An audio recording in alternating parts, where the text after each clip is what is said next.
به نام خدا. سلام دوستان، امیدوارم حال همتون خوب باشه. در خدمت شما هستیم با مسائل فصل 8 کتاب فیزیک هالیدی وزنیک واکر.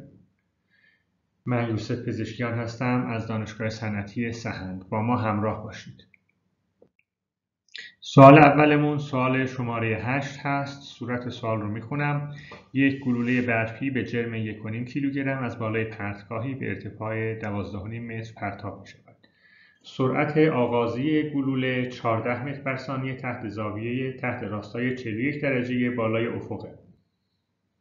خب بذاریم یه شکل براش رسم کنیم. اگر فرض کنیم که این گلوله ما به پرتگاه داریم، مثلا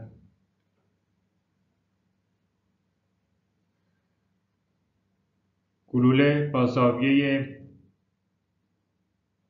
41 درجه به طرف بالای افق پرتاب میشه. سرعت آغازیش هم 14 متر بر ثانیه است. V0 مساوی با 14 متر بر ثانیه. ارتفاع پرتگاه رو هم به ما داده که 12.5 متره. پس H مساوی 12.5 متر. در حین پرواز گلوله برف تا رسیدن به سطح زمین در پایین پرتگاه نیروی گرانشی چقدر کار روی گلوله انجام می‌دهد؟ این قسمت اوله.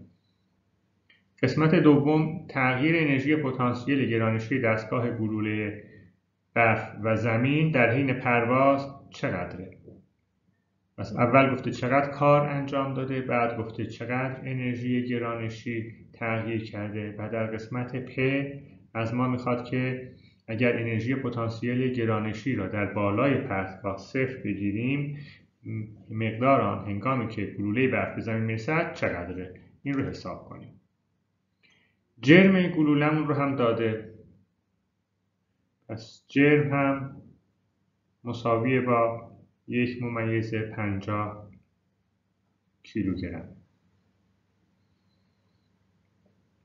خب کار رو میخواد. کار رو میشه به روش‌های مختلف حساب کرد. یکی از راه‌ها اینه که بگیم کار مساوی با انتگرال نیرو ضرب در جابجایی.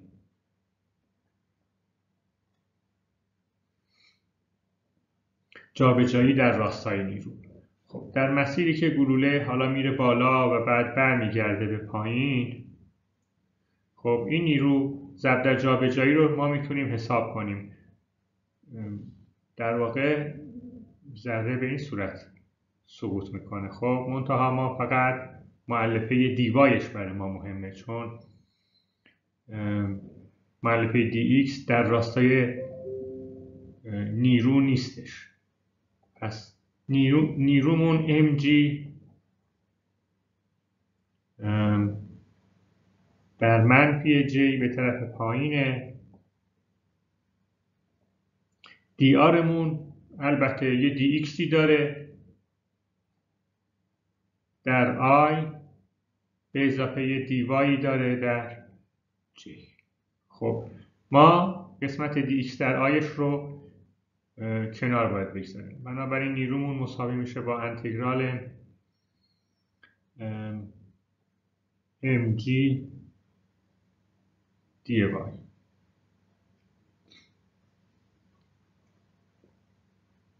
خب حالا برای اینکه بدونیم آیا نیرو و جابجایی همراستان یا همراستا نیستن، باید به این دقت بکنیم که نیرو به سمت پایینه، جابجایی ابتدا به طرف بالاه و بعد به طرف پایینه.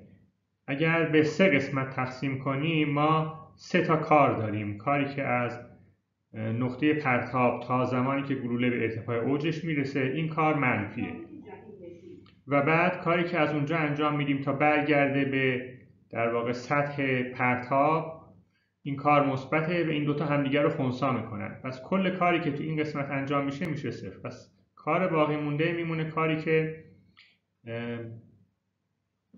به عبارت دیگه از سطح پرتاب تا سطح زمین در واقع نیروی گرانش انجام میده.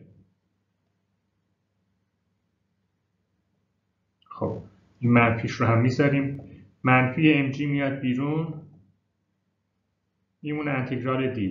dy از کجا تا کجاست؟ از 0 تا منفی h. اگر این سطح پرتاب رو 0 در نظر بگیریم، اینجا رو x و y این مبدأ رو 0 در نظر گرفتیم. بنابراین این مساوی خواهد بود با منفی mg ضرب در منفی h که میشه mgh. کارمون مثبته به هر حال. قسمت الف. قسمت ب تغییر انرژی پتانسیل رو از ما خواسته. خب انرژی پتانسیل در واقع عکسه. خب این رو بلدیم، از راه‌های مختلف میدونستیم که اولا کار مساویه با این قضیه کار و انرژی جنبشی بود. از طرف دیگه میدونستیم که ای که مساویه با کا به اضافه یو مساوی ثابته، عدد ثابته. بنابراین برای نیروهای پایستار دلتا ای مساوی صفره یا اون هم مساویه با دلتا کا به اضافه دلتا یو. دارم تکرار مطالب رو انجام میدم و از اینجا به دست میاریم که دلتا کا مساویه با منفی دلتا یو. پس دلتا کا هم که مساوی با دبلیو. بنابراین دلتا یو یا تغییر انرژی پتانسیل مساویه با منفی دبلیو، مساوی میشه با منفی ام جی هاش. و قسمت پ، خب قسمت پ هم خب خیلی ساده است. میگه که اگر انرژی پتانسیل گرانشی رو در بالای پرتگاه صفر بگیریم، زمانی که به سطح زمین میرسه مقدار انرژی پتانسیل چقدره؟ دلتا یو یعنی یو در سطح زمین منهای یو در بالای پرتگاه. خب پس یو سطح زمینمون رو میتونیم پیدا کنیم. گفته که یو بالای پرتگاه رو صفر در نظر میگیریم. یو در سطح زمین میشه منفی ام جی هاش. خب پس این مسئله به راحتی حل شد. بریم به سراغ مسئله بعدی. مسئله بعدی مسئله شماره 13 هست. ساچمه ای 5 گرمی با استفاده کردن از یک تفنگ فنری به طور قائم به بالاسو پرتاب می شود. اگر فنر تفنگ به اندازه 8 سانتی متر متراکم شود، ساچمه درست به هدفی که در 20 متری بالای فنر متراکم شده قرار دارد می رسد. خب در حین این صعود 20 متری تغییر انرژی پتانسیل گرانشی دستگاه ساچمه زمین چقدر است؟ قسمت الفه. اول بذارین صورت سوال رو کمی برای خودمون واضح کنیم. ما یه تفنگی داریم. این تفنگ یه فنری داره.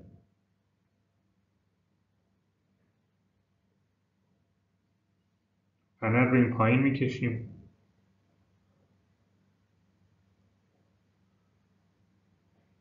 خب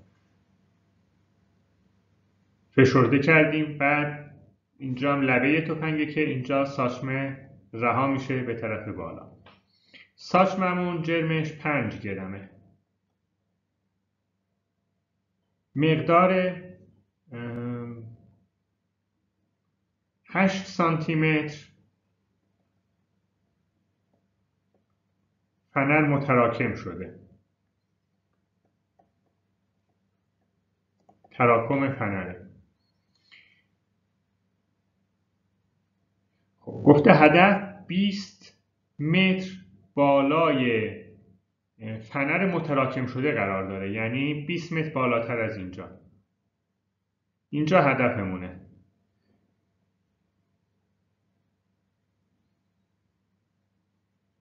فاصلهش پس 20 متره از این نقطه تا این نقطه. اینجا 20 متره. خب تغییر انرژی پتانسیل چقدره؟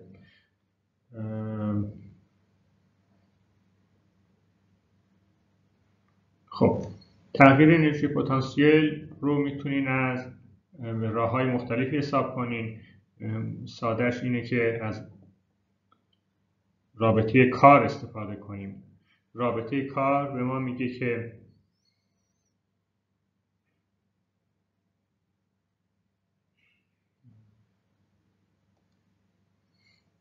کار مساویه با انتگرال نیرو ضرب در جابجایی.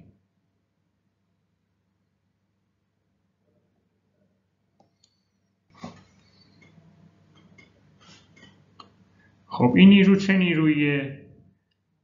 نیروییه که جسم رو داره میبره بالا، ساچمه رو داره به بالا میبره دیگه وقتی میخوایم تغییر انرژی پتانسیل رو حساب کنیم. به عبارت دیگه نیروییه که داره صرف میشه تا ما به نیروی وزن غلبه کنیم.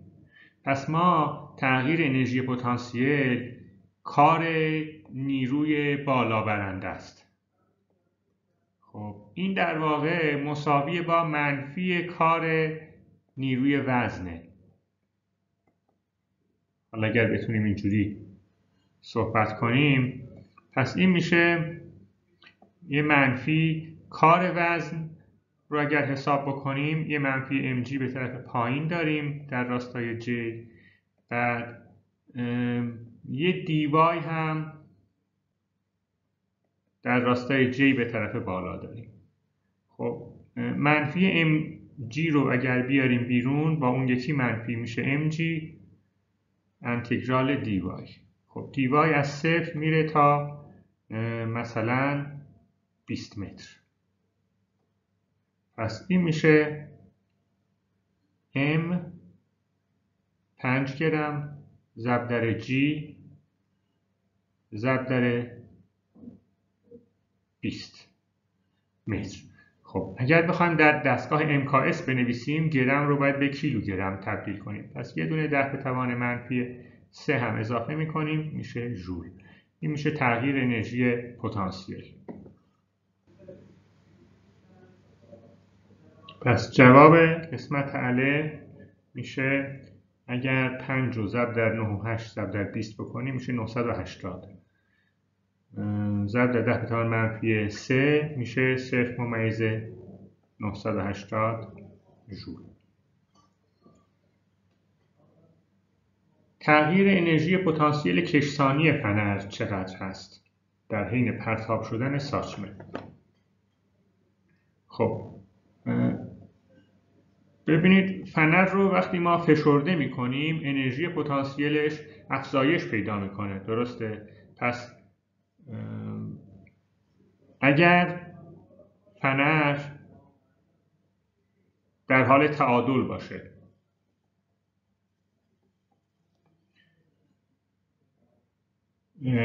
پتانسیل اینجا رو بگیریم مبدأ پتانسیل یوی فنر در این حالت بگیم 0. پس اون وقت فنر در فشرده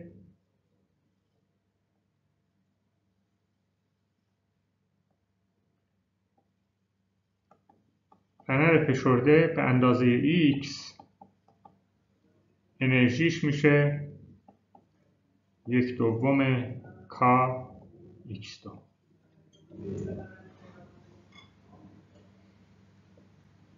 خب پس به راحتی میتونیم بفهمیم در حین رها شدن دلتا یو اس میشه یو اس در لحظه رها شدن در وای مساوی 0 منهای در وای مساوی 0 رو گرفتیم پایین یه لحظه به مبدأ نگاه کنید. اینجا 0 اینجا رها شدن 8 سانتی متره در 0 فشرده است و در 8 سانتی متر در حال تعادل فنر، یعنی نه فشرده است و نه کشیده شده. خب پس میشه یو تعادل، بذارین اینجوری بنویسیم راحت تره، منهای یو اس فشرده. خب یو تعادلمون صفره، یو اس فشردمون 1/2 کا ایکس 2.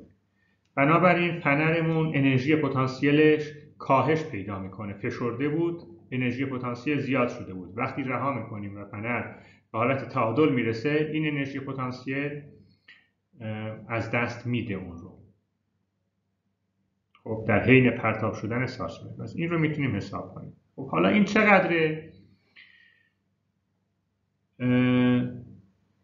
اینکه این مقدارش چقدر رو راحت میتونیم حساب کنیم، به خاطر اینکه در واقع این همون انرژیه که به ساچمه داده شده تا ساچمه بره بالا. پس انرژی پتانسیل فنر تبدیل شده به انرژی جنبشی ساچمه. به عبارت دیگه ما میتونیم بگیم که دلتا یو اس که مال فنره، این مساوی میشه با دلتا کای ساچمه و دلتا کای ساچمه هم مساوی با خب منفی دلتا یو ساچمه. پس به راحتی میتونیم این رو پیدا کنیم که دلتا یو اس فنر مساوی با منفی دلتا یو ساچمه است. اگر این دو تا رابطه رو، یعنی از الف رو بگیم 1 و این دلتا یو اس مساوی 2 و این هم رابطه 3، با این 3 تا رابطه میتونیم 1 و 2 رو جاگذاری کنیم در رابطه 3. به جای دلتا یو اس می نویسیم منفی 1/2 کا ایکس 2 مساوی با منفی دلتا یو ساچمه منفی 0.98. خب از اینجا میتونیم دلتا یو اس رو پیدا کنیم. خب دلتا یو اس که همون منفی 0.98، از روی این میتونیم قسمت بعدی رو، قسمت پ رو هم حل کنیم. این جواب قسمت ب، این جواب قسمت الف و قسمت پ هم از دل این به دست میاد. کا ایکس 2 مساوی 0.98، کا میشه 2 ضرب در 0.98 تقسیم بر ایکس 2. ایکس 2 مون هم 8 سانتی متره. خب 8 ضرب در 10 به توان منفی 2 متر به توان 2. خب از اینجا کا به دست میاد. جوابمون میشه 306.25. خب این جواب، این مسئله هم تموم شد. بریم مسئله بعدی. خب مسئله بعدی مسئله شماره 19. شکل 836 سنگی به جرم 8 کیلوگرم را نشان می‌دهد که روی فنری به حالت سکون قرار دارد. فنر به وسیله سنگ به اندازه 10 سانتی متر متراکم شده. ثابت فنر چقدر؟ الف. خب سنگ وقتی میگه به حالت سکون قرار داره، معنیش اینه برآیند نیروهایی که به سنگ وارد میشه صفره در این حالت. پس در این نقطه جمع نیروها شده صفر. خب به فنر چه نیروهایی وارد میشه؟ نیروی وزن به طرف پایین داره وارد میشه و نیروی فنر به طرف بالا، اگر به اندازه x فشرده شده باشه. پس ما میتونیم بنویسیم که kx منهای mg مساوی با صفره. از دل این میتونیم k رو پیدا کنیم. k میشه mg تقسیم بر x. اگر جاگذاری کنیم به جای m میذاریم 8 ضرب در 9 و 8 و به جای x هم میذاریم 10 سانتی متر 1/10 متر. پس این مساوی میشه با 8 ضرب در 98 تقسیم بر 1/10 میشه 784. واحدش میشه نیوتن بر متر. خب قسمت الف جوابش به دست اومد. این جواب قسمت الفه. حالا میگه سنگ رو به اندازه 30 سانتی متر دیگر به پایین فشار میدهیم و آن را رها میکنیم. پس الان سنگ به اندازه چقدر فشرده شده؟ به اندازه مثلا 10 سانتی متر. اینجا صفره، اینجا به اندازه 10 سانت فشرده شده. 30 سانت دیگه فشردهش میکنیم. وقتی 30 سانت دیگه فشرده کردیم یعنی اومده به مثلا 40 سانت پایین تر از حالت تعادلش. خب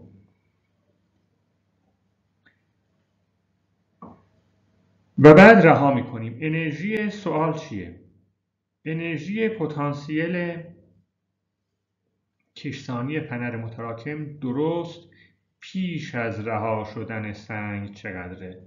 و سوال اینه سنگ کی رها میشه؟ این رو باید بتونیم پیدا کنیم. جایی که سنگ رها میشه رو پیدا کنیم تا بتونیم مسئله رو حل کنیم.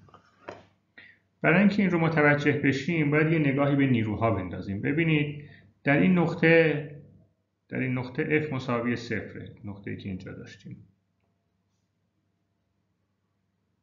اینجا F مساوی 0. اگر پایین بیایم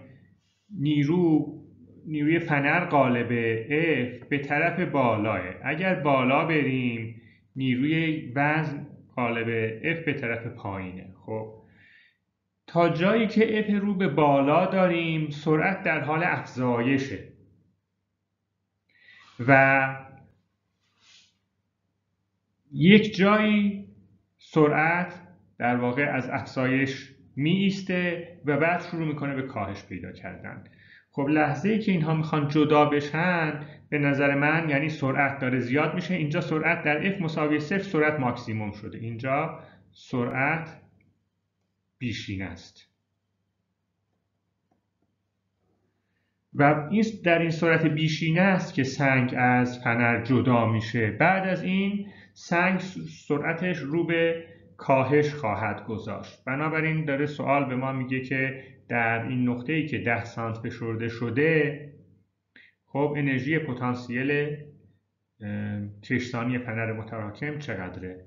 پس قسمت ب داره انرژی پتانسیل نقطه F مساوی 0 رو از ما میپرسه.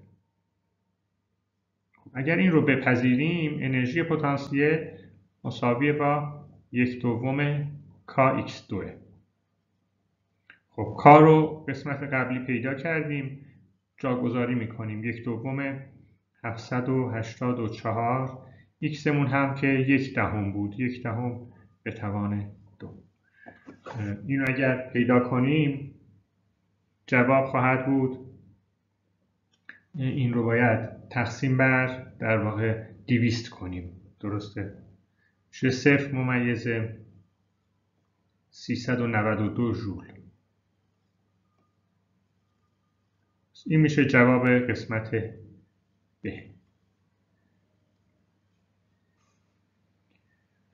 قسمت پ میگه وقتی سنگ از نقطه رها شدن تا ارتفاع بیشینه حرکت میکند تغییر انرژی پتانسیل گرانشی دستگاه سنگ زمین چقدر است؟ خب برای اینکه بفهمیم تغییر انرژی پتانسیل دستگاه سنگ زمین چقدره یعنی سنگ از یک لحظه‌ای رها میشه از فنر. خب از هم جدا میشن. فنر میمونه پایین و سنگ میره بالا. خب اینجا ارتفاع رها شدنه یا جدا شدنه. خب از اینجا سنگ تا یه ارتفاعی بالا میره. ارتفاع بیشینه.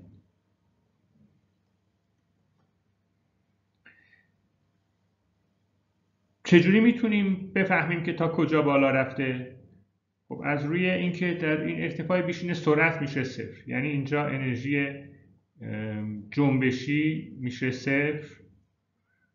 خب اینجا انرژی جنبشی ماکسیموم بوده و مساوی بوده با 1/2 m v2. خب پس انرژی جنبشی از اینجا میتونیم پیدا کنیم. از طرف دیگه میدونیم که تغییر انرژی جنبشی در این جابجایی با تغییر انرژی پتانسیل گرانشی برابره با علامت منفی. پس میدونیم که دلتا یو مساوی با منفی دلتا کاه. دلتا کامون هم میشه K2 منهای K1 یعنی منفی 0 منهای 1/2 m v2 v به توان 2.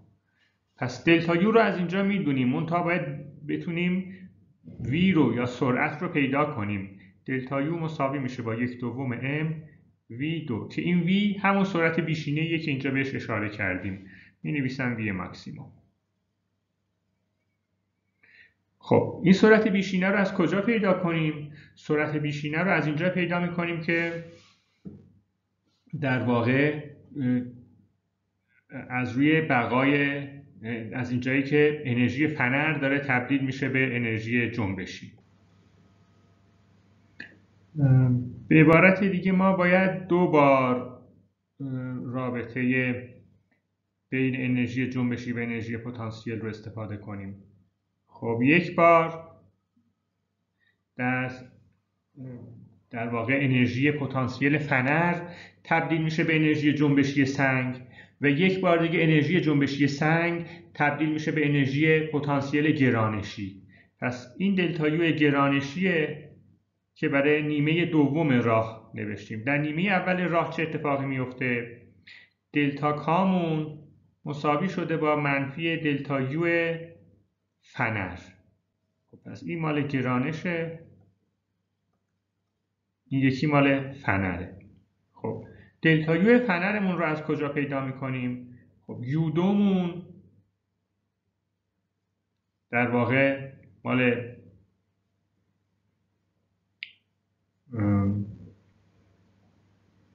نقطه‌ایه که اینجا یو دو مال نقطه رها شدنه و یو یک مال نقطه‌ایه که فشردگی بیشینه رو داریم. یو اس رها شدن و این هم یو اس بیشینه. خب پس اینجا می نویسیم انرژی پتانسیل فنر در لحظه رها شدن منهای انرژی پتانسیل فنر بیشینه، یعنی بیشترین فشردگی رو وقتی داریم اینها رو به این صورت جاگذاری میکنیم. پس میتونیم دلتا کا رو از اینجا پیدا کنیم. دلتا کا یا همون 1/2 mv2 مساوی میشه با منفی یو اس رها شدن میشه 1/2 کا ضرب در 1/10 به توان 2 منهای 1/2 کا ضرب در 4/10 به توان 2. دلتا یو مون از اینجا به دست میاد، میذاریم که دلتا کا. این دلتا کا رو هم باید البته بذاریم رابطه بالا، این مساویه با منفی دلتا کا.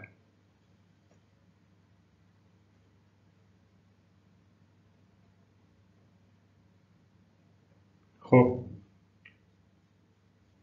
اگر از این دوتا رابطه براشون شماره بذاریم، مثلا رابطه A و رابطه B رو با همدیگه ادغام بکنیم، میتونیم بنویسیم که دلتا یو گرانشی مساوی با دلتا یو فنره و از ما هم تغییر انرژی پتانسیل گرانشی رو خواسته. این مساوی میشه با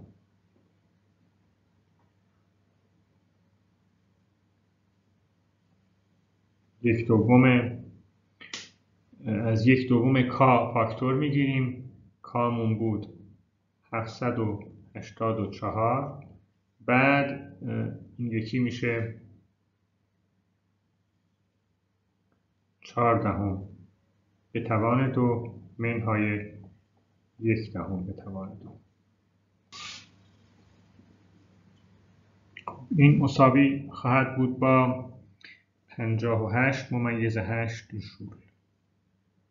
حالا اگر این وسط ها در ضرب و تقسیم اشتباهی نکرده باشم. این هم میشه جواب قسمت ت.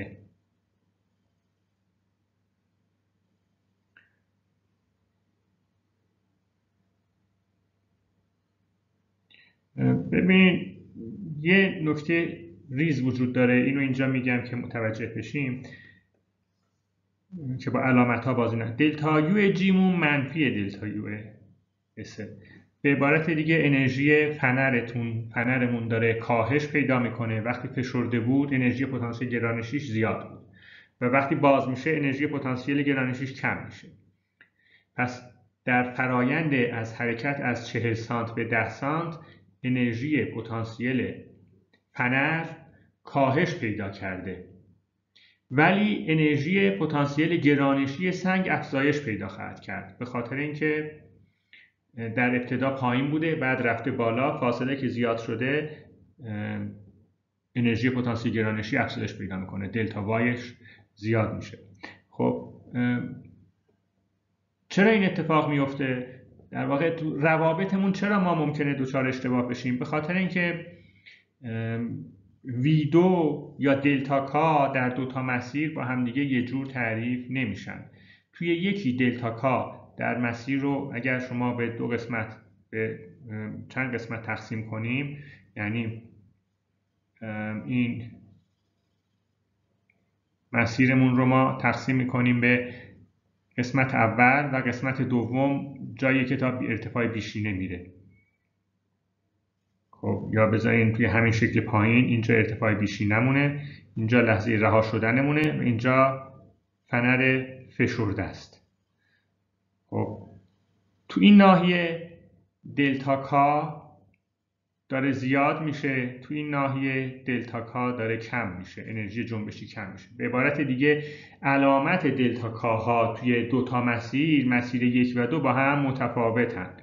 پس مشکل علامت ندارین، یعنی این دلتا کای یکی اگر مثبت بشه، یعنی دلتا کا در قسمت A مساوی شده با منفی 1/2 mv2، در قسمت B مساوی میشه با، در این رابطه A اگر نگاه کنید دلتا کا شده مثبت 1/2 mv2 منفی دلتا کا، و در قسمت B دلتا کاتون علامتش خواهد بود مثبت 1/2 mv2، در قبلی منفی 1/2 mv2 بود. پس این مسئله رو میتونین از روی متوجه بشین و حل کنین برای خودتون. حالا یه دور دیگه صورت سوال رو و حل رو نگاه کنین، اگر متوجه نشدین میتونین بعداً با من تماس بگیرین. خب این ارتفاع بیشینه نسبت به نقطه رها شدن چقدر است؟ قسمت ت. خب ما انرژی جنبشی رو داریم، تغییر انرژی جنبشی، بعد این تغییر انرژی جنبشی معادل با یه تغییر انرژی پتانسیلیه. میتونین اینجوری حل کنین، یا اینکه میتونیم سرعت بیشینه رو پیدا کنیم، از روی سرعت بیشینه برگردیم به روابط فصل‌های مثلا قبل‌تر، حرکت با شتاب ثابت، سرعت اولیه‌مون همون سرعت بیشینه است و از اون طریق حل کنیم. خب من میخوام با همین تغییر انرژی پتانسیل گرانشی حلش کنم. پس دلتا یو جی که در قسمت ت پیدا کردیم که در قسمت پ ت نیست، ت یکی در قسمت قبل پیدا کردیم که 58/8 این مساوی با mg دلتا وای، تغییر ارتفاع، اینکه چقدر بالا میره از نقطه رها شدن. پس دلتا وای به راحتی به دست میاد، میشه 58/8 تقسیم بر mg. 58/8 تقسیم بر 8 ضرب در 9/8. دلتا وایمون خواهد بود اگر ضرب رو انجام بدیم 75 صدم متر و این هم جواب قسمت آخره. خب بریم به سراغ مسئله بعدیمون. مسئله شماره 24. جسمی به جرم 2 کیلوگرم از ارتفاع 40 سانتی متر بر روی فنری با ثابت فنر 1960 نیوتن بر متر رها می شود. بیشینه مقدار تراکم فنر رو پیدا کنید. خب چه کار کنیم؟ میتونیم مسئله رو به دو تا قسمت، به چند تا قسمت تقسیمش کنیم. خب بذاریم ببینیم با این روشی که الان من میخوام بگم حل میشه یا نه. اگه حل نشد اون وقت باید یه فکری دیگه براش بکنیم. اینجا لحظه رها شدن جسم خب در تی مساوی 0 یا تی اینیشیال و یک لحظه ای داریم که فنر فشرده شده. خب مثلا فنر فشرده شده اومده قرار گرفته در یک همچین ارتفاعی h به اضافه دلتا وای فنر یا حالا دلتا وای میتونیم بگیم وای فشردگی. بذاریم بگیم خود وای h به اضافه وای. پس این وای مقداریه که فنر فشرده میشه. خب این حالت نهایی رو اسمش رو میذاریم تی F. درست؟ در لحظه F بیشینه مقدار فشردگی فنر رو داریم. خب در هر دو تا حالت با انرژی پتانسیل ببینیم آیا میتونیم حل کنیم یا نه. انرژی پتانسیل مجموعه فنر و این جسم در تی آی یو مساوی با ام جی ضرب در حالا بگیم هاشه. مبدأ پتانسیل رو هم میگیریم اینجا. خب در تی اف انرژی پتانسیل چقدره؟ ما یه دونه 1/2 کا وای 2 داریم که مال فنره و یک انرژی پتانسیل دیگه گرانشی داریم که مساوی با منفی ام جی در وای. با توجه به اینکه مبدأ پتانسیلمون رو در اون نقطه تعادل فنر در نظر گرفتیم. خب اینا با هم باید مساوی باشن. درسته؟ کل انرژی و انرژی جنبشی در اینجا صفره و انرژی جنبشی هم در اینجا هم صفره. ما بقای انرژی داریم، یعنی ای در لحظه اول با ای در لحظه آخر با هم مساوی هستند. یا به عبارت دیگه یو آی کای آی، یو اف کای اف. خب کاها صفرن، پس نتیجه میگیریم که یو آی مساویه با یو اف.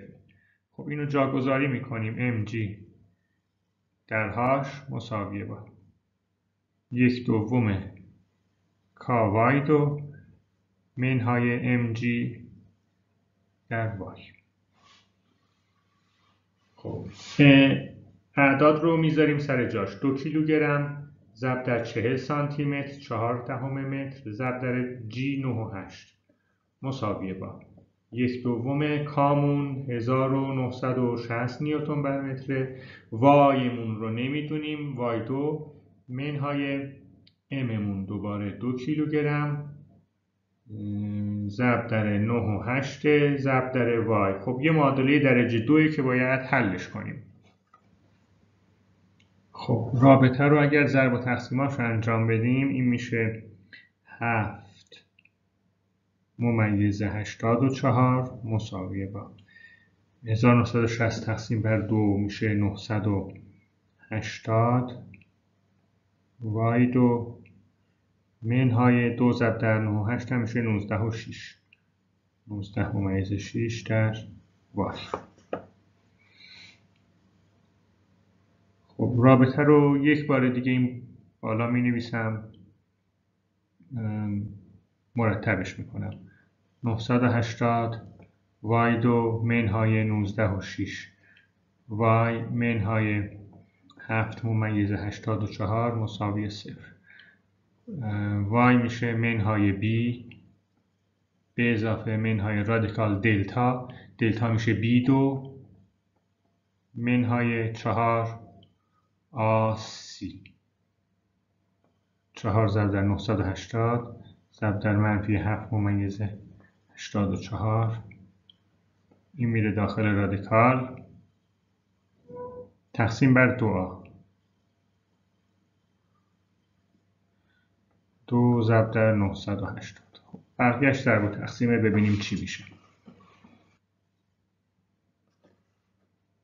خب ببینید قسمت جواب منفی رو، علامت منفی رو کنار میذاریم. این منفی رو خب چرا کنار میذاریم؟ به خاطر اینکه ما y رو مثبت در نظر گرفتیم و اینجا قرار دادیم، یعنی علامت y رو لحاظ نکردیم، علامت رو اینجا دیدیم، پس جواب منفی نداریم، فقط مثبت رو در نظر میگیریم. جوابمون مثبته، یعنی 19.6 به اضافه اون عبارته. حالا اگر این رو هم حساب بکنیم، ضرب و تقسیمش رو انجام بدید، جوابمون میشه 1/10 متر. خب مسئله تمومه، بریم به سراغ مسئله بعدی. خب مسئله 29. در شکل 842 جسمی به جرم 12 کیلوگرم، این مکعبمون 12 کیلوگرمه، از حالت سکون از بالای سطح شیبدار بدون استکاک V0 مساوی 0 بدون استکاک، این سطح بدون استکاکه، زاویه تتا مساوی 30 درجه، تتا مساوی 30 درجه رها می شود. در پایین فنری قرار دارد که با نیروی 270 نیوتن به اندازه 2 سانتی متر متراکم می شود. خب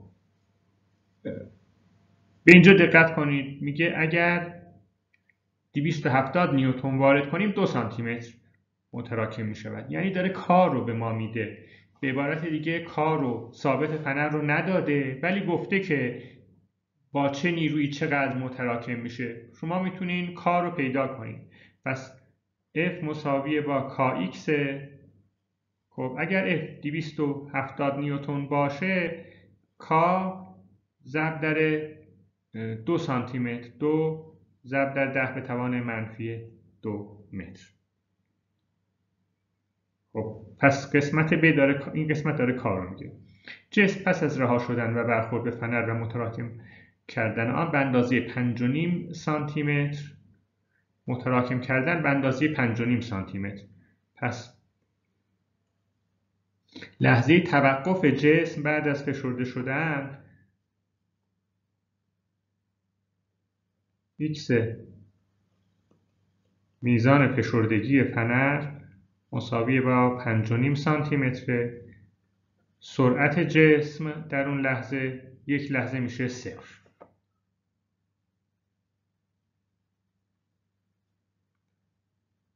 قسمت الف این رو میگه جسم از نقطه حالت سکون تا نقطه توقف چه مسافتی را روی سطح شیبدار میپیماید. به تندی جسم درست در لحظه تماس با فنر چقدر است؟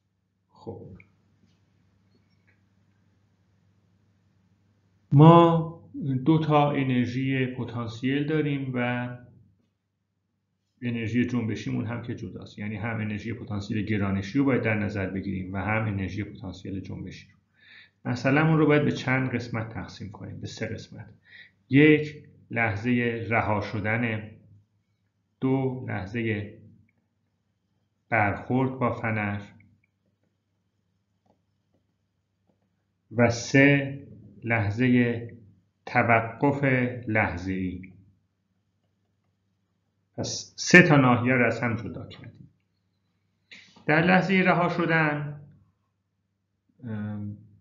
خب قبل از اینکه دوباره مسئله رو حل کنیم باید یه چیز دیگر هم برای خودمون حل و فصلش کنیم. مبدأ پتانسیل رو کجا میگیریم؟ مبدأ پتانسیل گرانشی رو. خب میتونیم لحظه برخورد با فنر رو بگیریم مبدأ پتانسیل گرانشی. یعنی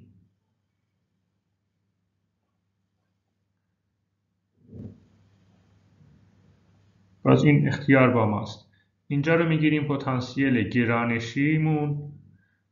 شاید راحت‌تر باشه لحظه توقف رو بگیریم لحظه پتانسیل گرانشی. بذارین این کار رو بکنیم. پتانسیل گرانشی در لحظه توقف لحظه‌ای مساوی با 0 و در لحظه رها شدن پتانسیل گرانشی تنها پتانسیلیه که ما داریم، مقدارش هم نمیدونیم. خب در لحظه توقف لحظه‌ای کامون 0، این رو هم میدونیم و تو این بالا هم کا مساوی 0. در لحظه توقف لحظه‌ای انرژی پتانسیل فنرمون ماکسیمومه و اینجا انرژی پتانسیل فنر 0. پس این سه تا مقدار رو باید مشخص کنیم. خب اینجا ما UG مون 0 نیست، بعد کامون هم 0 نیست، ولی US مون 0 همچنان. خب پس مقادیری که کمیتایی که مقدار دارن رو مشخص کنیم. اینجا فقط انرژی پتانسیل گرانشی داریم، اینجا فقط انرژی پتانسیل فنر داریم، اینجا انرژی پتانسیل گرانشی داریم و سرعت هم داریم. بیشینه سرعت ممکنمون رو ما در اینجا داریم. این کای ماکسیمومه. این با یو اونجا یو جی ماکسیمومه. حالا ببینیم که روابطمون رو جاگذاری کنیم، ببینیم چی میتونیم بگیم. به این میگیم یو جی 1، اینجا رو میگیم یو جی و کای 2. داخل پارانتز میذاریم که فکر نکنیم به توان 1 یا به توان 2 نیست. منظور در موقعیت 1، موقعیت 2، در موقعیت 3 خب اینا مهم نیست، فقط اون چیزی که مقدار داره رو بهش مشخص میکنیم. خب این هم 3. چی رو داریم؟ در لحظه ای که سرعت 0 فشردگی فنر رو داریم. یعنی ما میتونیم یو اس رو در یو اس 3 رو حساب کنیم. کار رو از این قسمت به دست میاریم، بعد فشردگی رو هم از این قسمت داریم. پس ببینید رابطه اینه، یو جی در لحظه 1 مساویه با یو جی در لحظه یا در موقعیت 2 به اضافه کا در موقعیت 2، اون هم مساویه با یو اس در موقعیت 3. این یه رابطه. رابطه دیگه‌مون اینه که کا رو از اینجا میتونیم کا رو هم پیدا کنیم. پس میگیم کا مساویه با 270 تقسیم بر 2 ضرب در 10 به توان منفی 2، 10 به توان 2 میاد بالا. خب بنابراین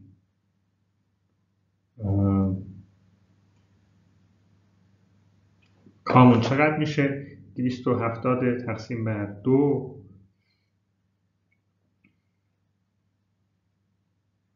135 1135 2 تا 0 نیوتن بر متر.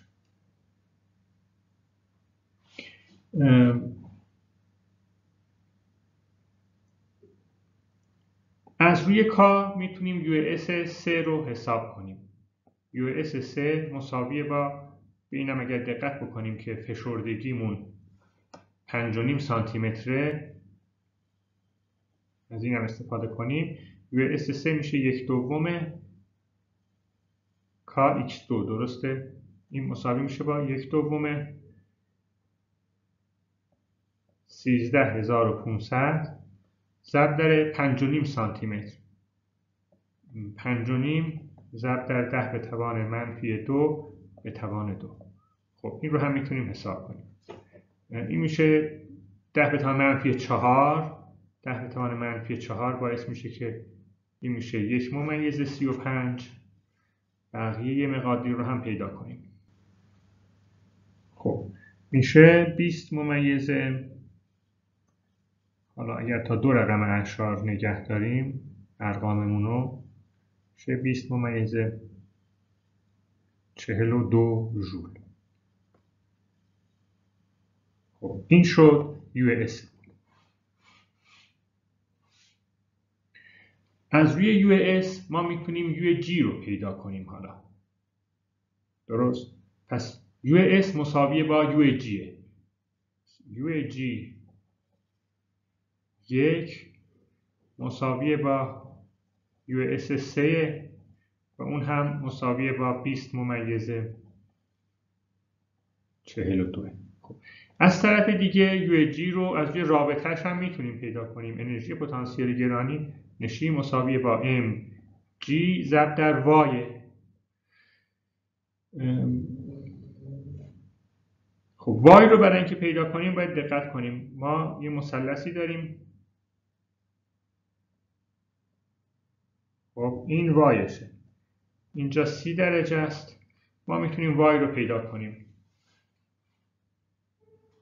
این مساوی 20 ممیزه mgy مساوی 20 ممیزه 42 ژوله. پس y به دست میاد 20 ممیزه 42 تقسیم بر mg تقسیم بر 12 ضرب در 9 ممیزه 8. منتها سوال از ما y رو نخواسته. چی رو خواسته؟ مسافتی که روی سطح شیبدار طی کرده یا وتر رو خواسته. وتر رو با L نشون میدیم. Lمون میشه، میتونیم بگیم سینوس تتا میشه y تقسیم بر L. پس L میشه y تقسیم بر سینوس تتا. یعنی y تقسیم بر سینوس C. خب از هر دو اینها رو یک جا اگر ضرب و تقسیم کنیم Lمون رو پیدا میکنیم. میشه 0 ممیزه 344 متر. این میشه جواب قسمت الفمون. خب قسمت ب از ما چی خواسته؟ گفته تندی جسم درست در لحظه تماس با فنر چقدره؟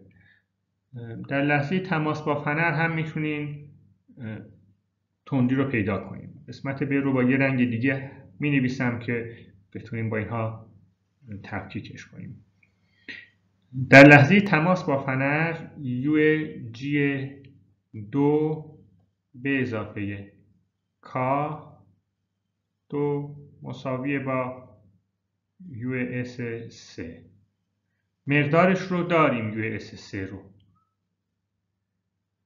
خب 20 ممیزه 42 اینجا هم داریم. پس این مساویه با 20 ممیزه 42. خب UG 2 رو میتونیم پیدا کنیم یا نمیتونیم؟ میتونیم پیدا کنیم دیگه. UG مون مساویه با 1/2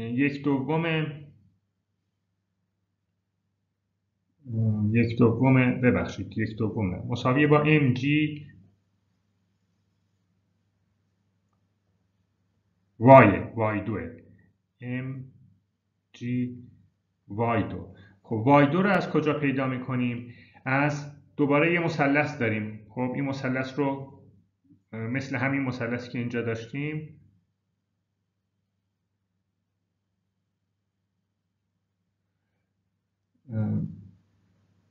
L این y. این بار L چیه؟ L فشردگی فنره. این L'i که در قسمت قبلی داشتیم مسافتی بود که طی کرده بود. اینجا فشردگی فنره. پس اگر L فشردگی فنر رو بذاریم میتونیم y رو پیدا کنیم. اینم همون تتاست. پس y میشه L سینوس تتا. y2 میشه L فشردگی به اضافه سینوس تتا. به اضافه کامون هم میشه 1/2 m v2. خب پس یک بار دیگه اینو می نویسم. این مساوی میشه با به جای m میذارم 12، به جای g میذارم 9 و 8، به جای y میذارم l سینوس c که l همون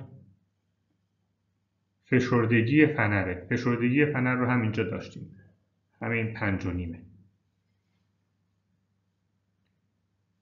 به اضافه 1/2 m که میشه 12 ضرب در V2 مساوی با 20/42. خب من فقط V جواب آخر رو می نویسم. جواب آخر رو ضرب و تقسیم میکنم می نویسم اینجا. سرعت به دست میاد 1/69 متر بر ثانیه. بسیار خوب، این مسئله هم تموم شد. بریم به سراغ مسئله بعدیمون. مسئله بعدی مسئله شماره 34 هستش. صورت سوال رو میخونیم. پسر بچه‌ای بالای یک تپه یخی به شکل نیمکره با شعاع R مساوی 13/8 متر نشسته است. فرض کنید تقریبا سطح یخ بدون اصطکاک است. پسر بچه در چه نقطه‌ای از سطح جدا می شود؟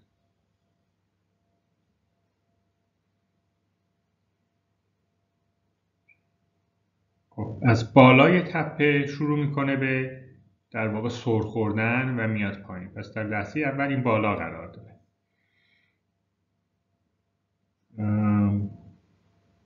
ما باید چی کار کنیم؟ ببینیم که در چه نقطه‌ای از سطح جدا میشه. در چه نقطه‌ای از سطح جدا میشه. خب پس این نکته مهمیه که سوال از ما خواسته. چجوری بفهمیم در چه نقطه‌ای این پسر بچه از سطح جدا میشه؟ اول بیایم همه دانسته هامون رو بیاریم روی کاغذ، ببینیم که چی میدونیم. بعد از روی اونا ببینیم آیا میتونیم تشخیص بدیم که در چه لحظه‌ای جدا میشه. ما یه یخ داریم که به شکل نیم دایره است، نیم کره است. وقتی این پسر بچه بالای اینجا قرار داره، ما دو تا راه یافت داریم. یکی اینه که نیروها رو بنویسیم و دیگری اینه که انرژی ها رو محاسبه کنیم. شاید به هر دوتاش اینجا احتیاج داشته باشیم.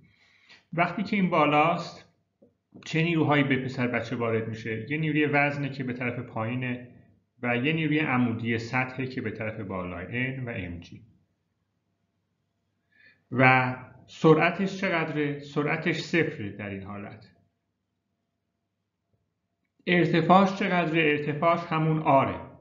پس میتونیم بنویسیم انرژی جنبشیش صفره و انرژی پتانسیلش مساوی با mg آره، با فرض اینکه مبدأ انرژی پتانسیل رو با مبدأ مختصات یکی بگیریم. این برای لحظه‌ای که پسر بچه درست اون بالا قرار داره. حالا اگر بیایم بریم به سراغ حالتی که پسر بچه مثلا نیمی از یه بخشی از مسیر رو طی کرده و اومده توی یک آری قرار گرفته.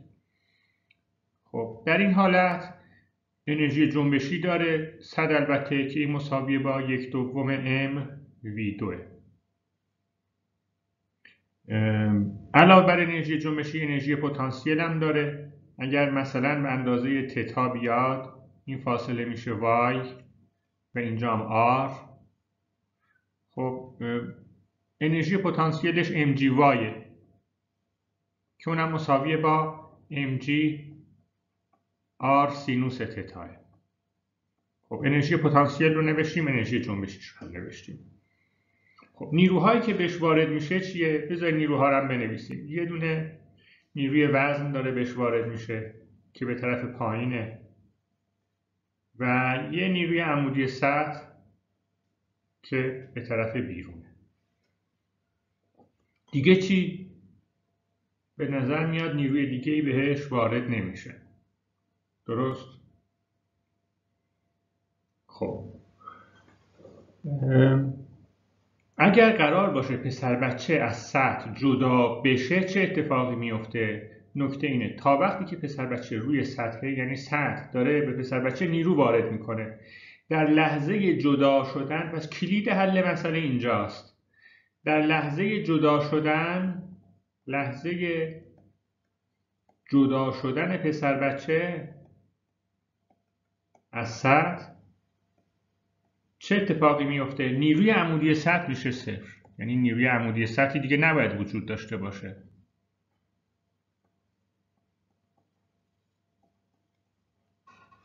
خب پس این نکته کلیدی حل مسئله‌مونه.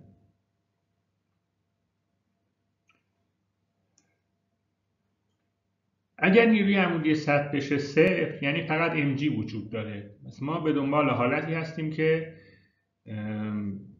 n صفره و فقط mg رو داریم. پس یه شکل دیگه میکشیم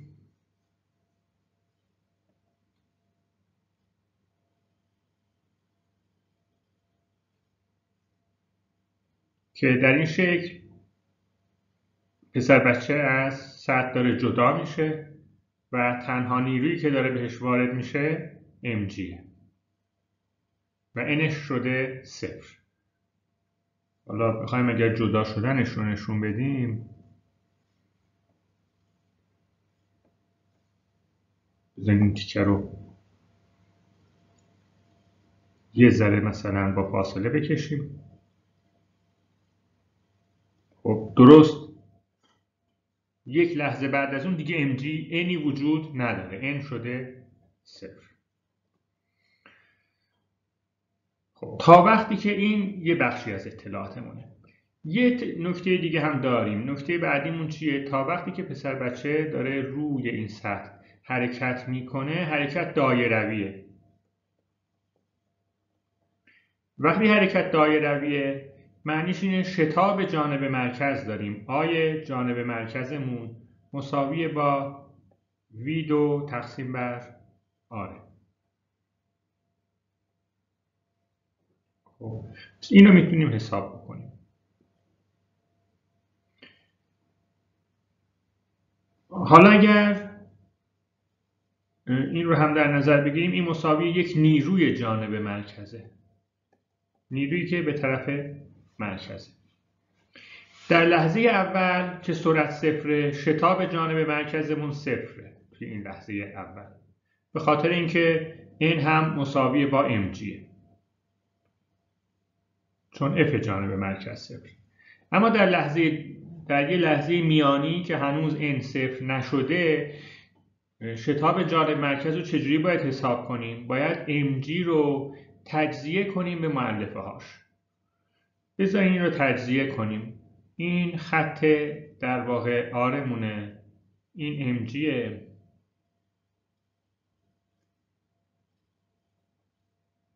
و این زاویه تتاه، این هم که n. درست. ما محورهای x و y رو به این صورت در نظر فرض کنیم بگیریم. در راستای y یا همون در راستای شعاعی که همون راستای r هست، نیروها چیه؟ یه دونه n رو داریم به سمت بالا، یه دونه هم mg سینوس تتا رو داریم که به طرف پایینه. این مساویه با f r و یه f تتایی داریم. f تتامون در راستای حالا x یا حالا در راستای تتا اگر بگیم میشه mg کوسینوس تتا.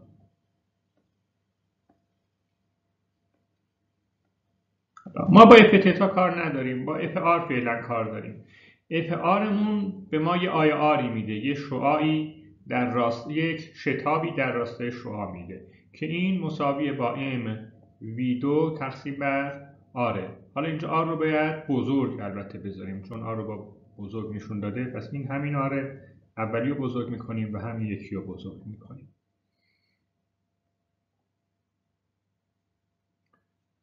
خب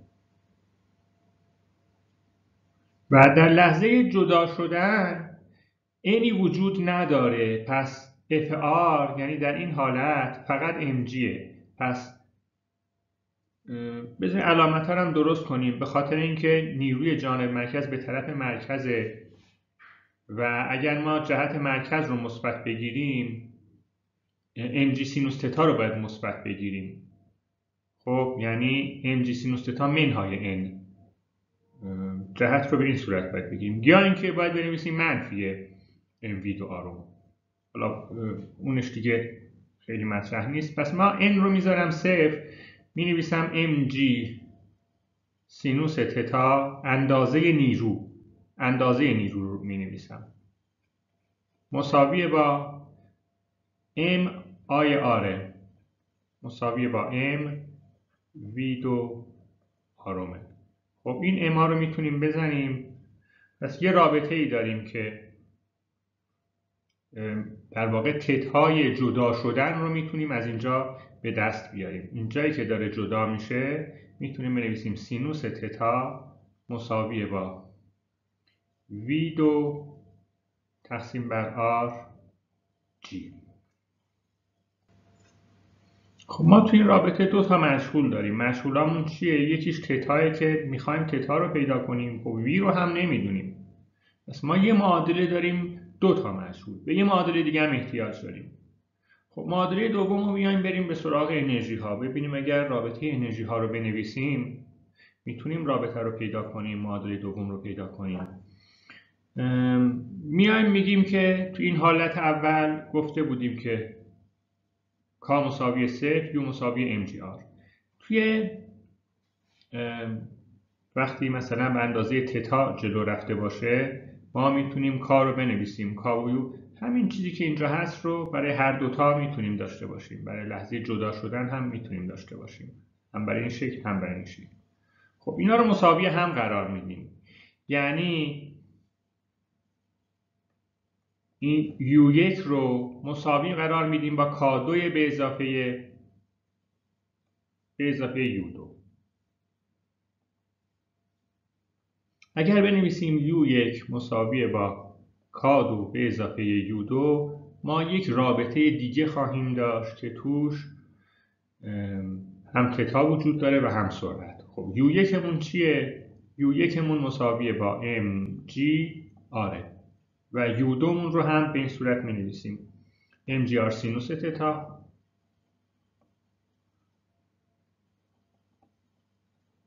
به اضافه 1/2 m v2. خب m رو میتونیم بزنیم و اینجا هم یک رابطه دیگه بین در واقع سینوس تتا و v2 به دست میاد. بذارین یکم اینا رو با هم ساده کنیم. از اینجا اگر استفاده کنیم به جای سینوس تتا اینو جاگذاری کنیم تو این رابطه پایین. چی به دست میاد؟ به دست میاد که اول می نویسیم RG مساوی با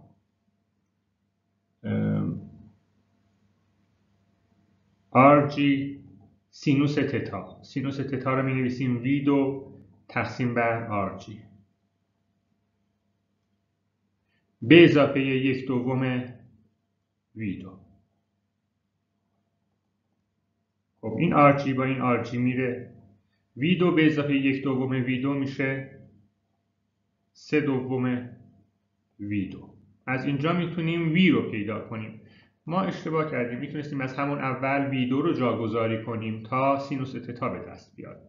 حالا V2 رو جاگذاری نکردیم، سینوس تتا رو جاگذاری کردیم. یه قدم کارمون طولانی تر شد. خب پس V2 به دست میاد 2/3 RG. V2 رو که به دست آوردیم میتونیم حالا سینوس تتا رو از اون رابطه بالا از این رابطه به دست بیاریم و تتامون میشه سینوس منفی 1 این مقدار. تتا میشه سینوس منفی 1 V2 تقسیم بر RG. V2 مون 2/3 RG تقسیم بر RG میشه سینوس منفی 1 2/3. خب تتامون به دست میاد 41/81 درجه. پس جواب مثلا به دست اومد. خب تتا به دست بیاد شما میتونین وای رو پیدا کنین. چون نگفته بر چه اساسی یعنی در چه وایی مثلا جدا میشه یا در چه تتایی ما تتا رو فقط بهش اکتفا میکنیم. اگر میگفت در چه ارتفاعی جدا میشه میتونستیم اون رو هم پیدا کنیم. خب این مسئله تمومه. بریم به سراغ مسئله بعدی.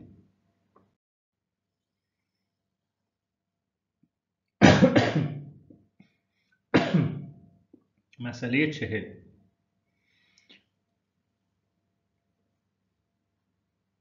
انرژی پتانسیل یک مولکول دو اتمی با این رابطه داده شده.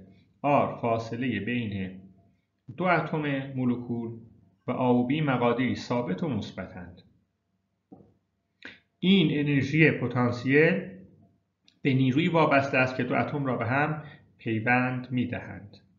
الف مطلوب از تعیین فاصله جدایی تعادلی، یعنی فاصله میان اتم‌ها که به ازای آن نیروی وارد شده به هر اتم صفر است. خب الف رو میتونیم حل کنیم راحته. به ما انرژی پتانسیل رو داده.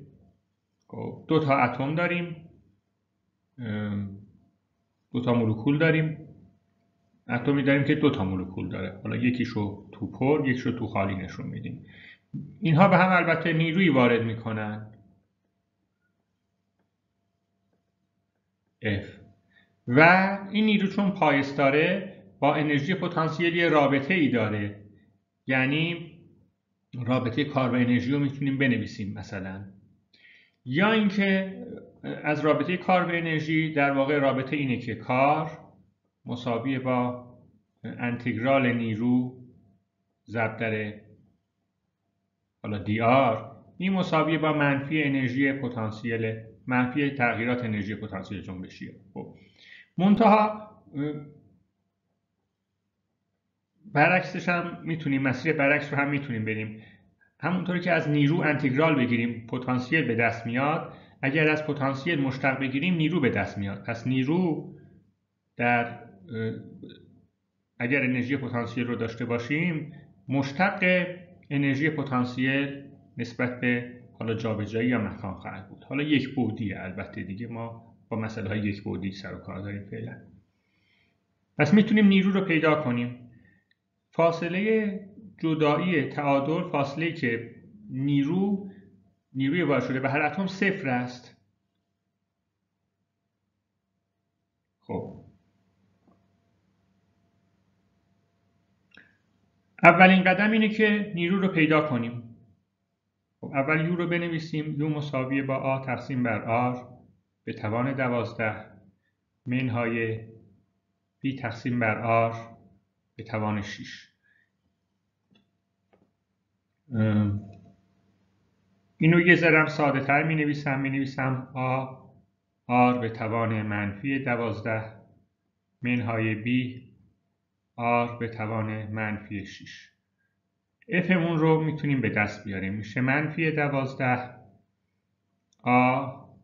آر به توان منفی 13 به اضافه 6 بی آر به توان منفی 7. خب نیرو رو هم پس به دست آوردیم. این نیروییه که در اثر این انرژی پتانسیل به در واقع مولکول ها وارد میشه. خب میخوایم نیرو بشه صفر. پس F رو مساوی صفر میذاریم، R رو پیدا میکنیم. این قدم اولمونه. F رو اگر مساوی صفر بذاریم، این میشه منفی 12 R منفی 13 به اضافه 6 B R منفی 7. خب یکی رو میبریم منفی 12 آر منفی 13 رو میبریم اون طرف نامساوی. اون طرف مساوی میشه 12 دوباره میتونیم آر رو بیاریم به مخرج. آر به توان 13 مساوی با 6 بی تقسیم بر آر به توان 7. خب اینو میتونیم کمی سادهش کنیم. 6 رو از اینجا میزنیم، 12 از این طرف میشه 2، 7 رو هم از اینجا میزنیم، 13 هم میشه 6. درسته؟ پس رابطمون به این صورت به دست میاد. 2A تقسیم بر R به توان 6 مساوی با B تقسیم بر 1.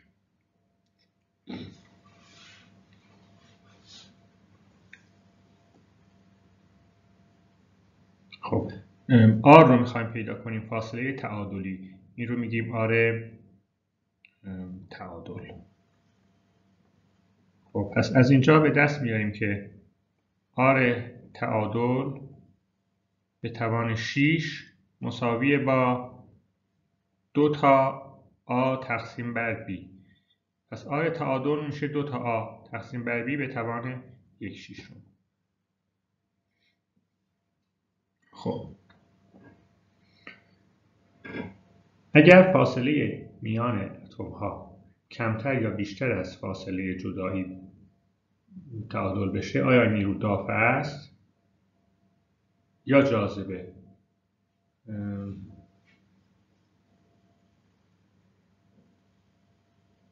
خب